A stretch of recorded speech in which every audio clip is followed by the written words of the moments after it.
Hey everybody.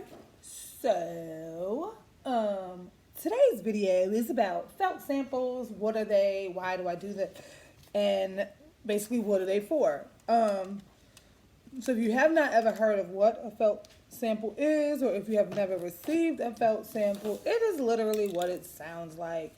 Take wax sample per se, melt it on a piece of felt, and let it harden. And wham bam, thank you ma'am. This is one of the Scentsy felt samples that we use.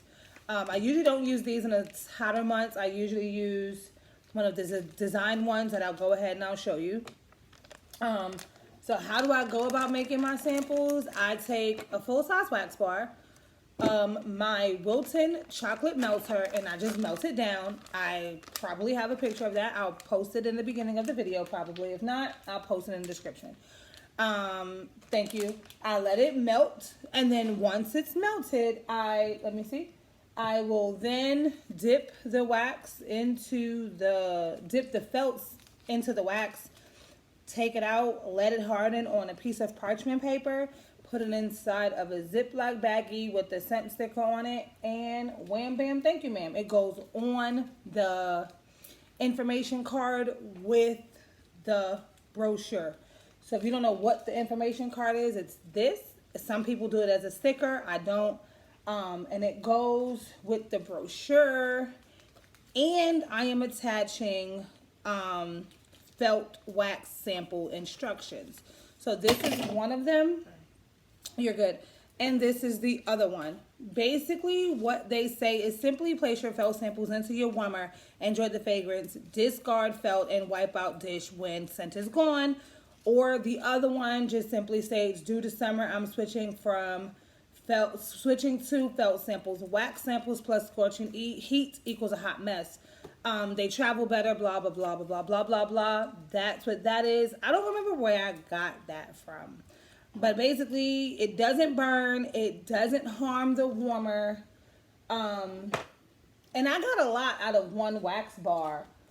I got 5, 6, 7, 8, 9, 10, 11, 12, 13, 14, 15, 16, 17, 18, 19, 20, 21, 22, 23, 24, 25, 26, 27, 28, 29, 30, 31, 32, 33, 34, 35, 36, 37, 38, 39, 40, 41, 42, 43, 44, 45, 50,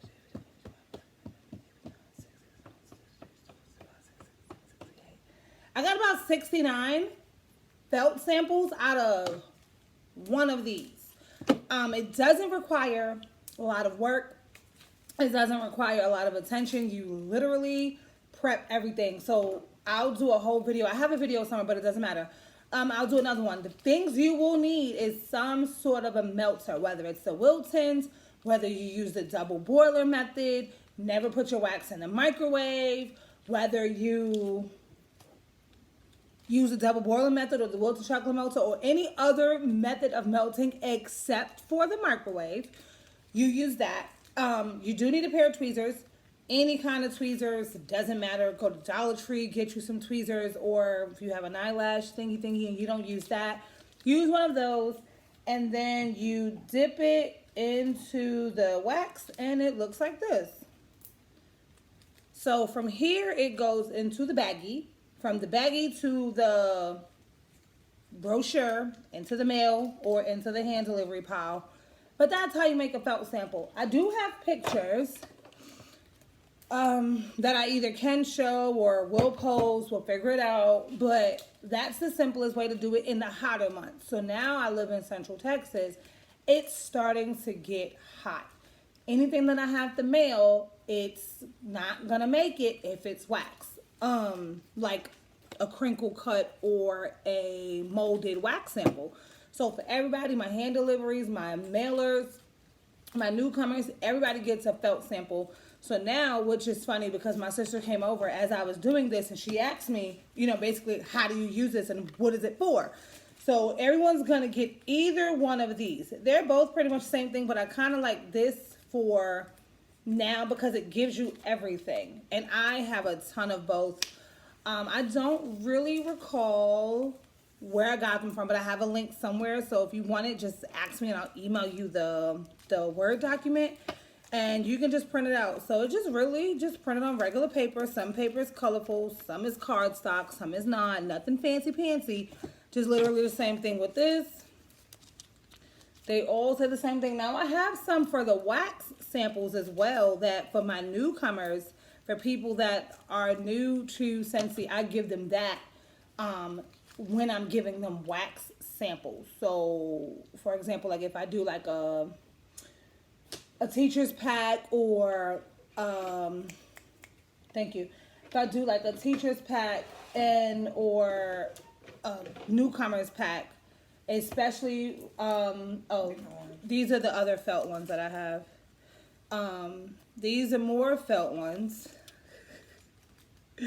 and these are just general. You don't have a warmer, enjoy your Scentsy sample. Place it in a dish. You can place it anywhere. I do not really use these ones.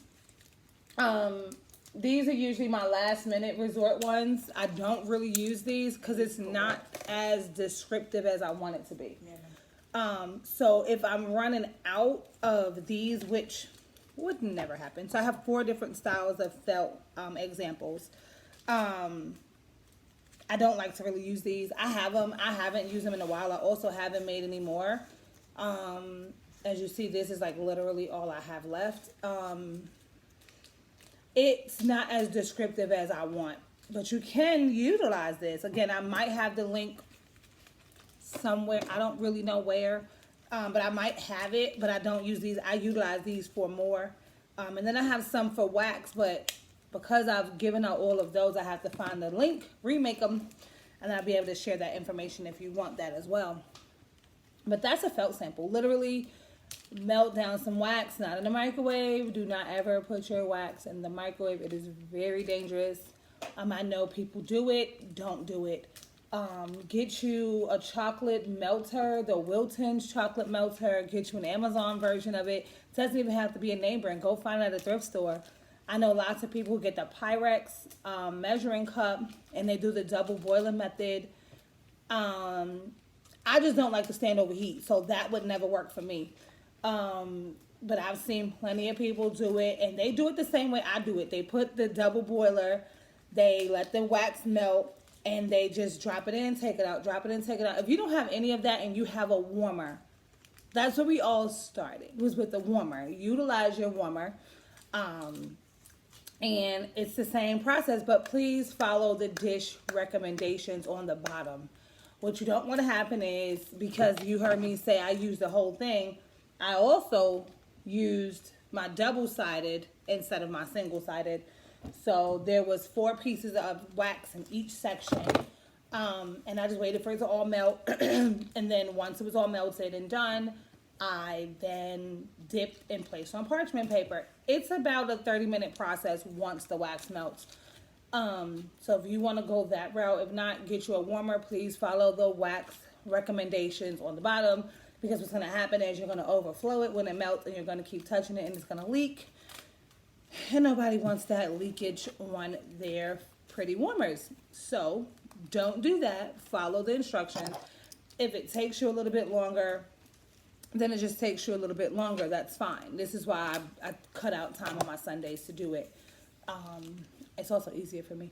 But that's how you do a felt sample. So if you have any questions, comments, again, I got my Wilton's chocolate melter off of Amazon a long time ago. If you want the link, comment, and I'll put the link in your message, because I gotta find it. And parchment papers from the Dollar Tree. Felt samples is from the Success Store. I think that's it. Tweezers, Dollar Tree, Family Dollar, Walmart. Literally regular tweezers. Nothing fancy, just some tweezers. And a paper towel, because this gets gunky, so you want to always wipe it out.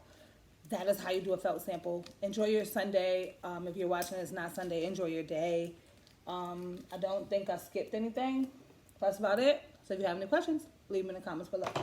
Peace out.